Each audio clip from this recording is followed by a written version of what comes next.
Hello, this is Alice Hill coming to you from Boston Movement Training Session today.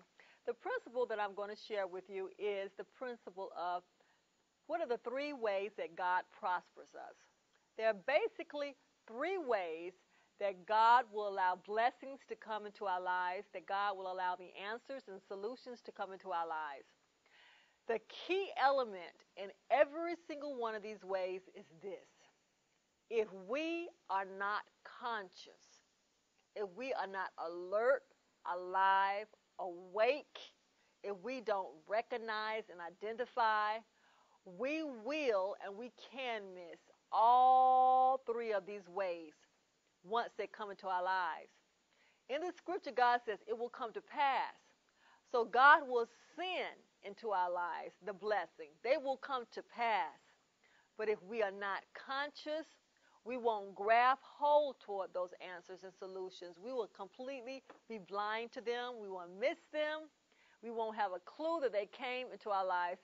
So it's very important to stress to the young people the power of being conscious and the benefits of being conscious. Now, what are these three ways? They are not in any particular order, but this is the three ways that we share with you as well as the students. One way is that God will draw the blessing into our lives. He will draw. He will bring into our environment and draw those blessings. If we're not conscious, we won't see it. The second way is that He will show us the blessing, or He will tell us how to make it. And in the scriptures, it mentions about witty inventions that He will give to His people, or He will give to the world the witty inventions. Now, even the secular people, even those who are not born again, if they are conscious and God has to have that invention come into the earth at a certain time because that invention is connected to His purpose of being fulfilled in this earth, if the Christian is not listening, he will give that witty invention to an unsaved person because that invention has to come into the earth.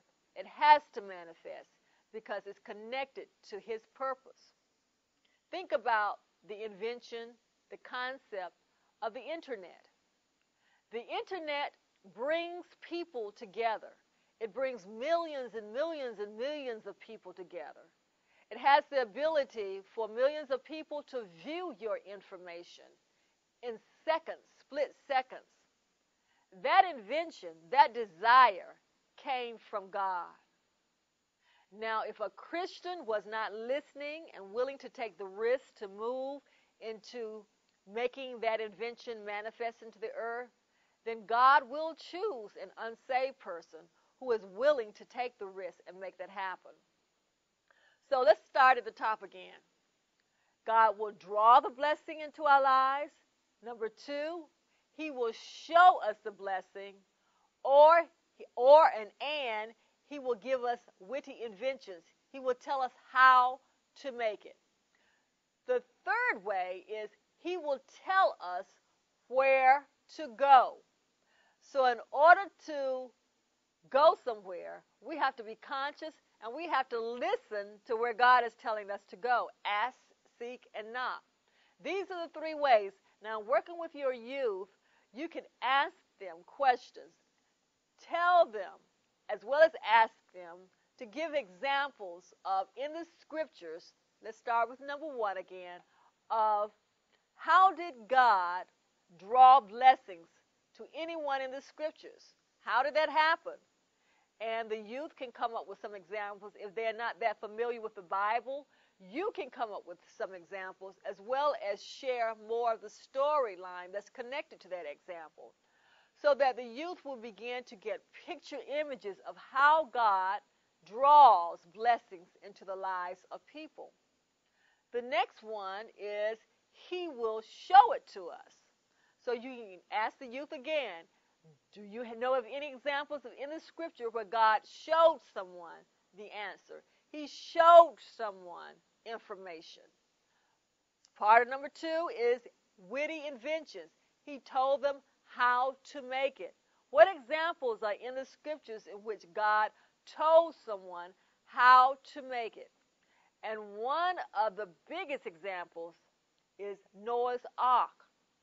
God gave Noah specific information of how to make that ark. And you can go and read that story so that they can embrace how God can show people and give them witty inventions. Last of all, tell them where to go. What examples are in the scripture in which God told someone where to go? You remember Jonah? Jonah was to go where? To Nineveh and say something. So God told him exactly where to go and what to do.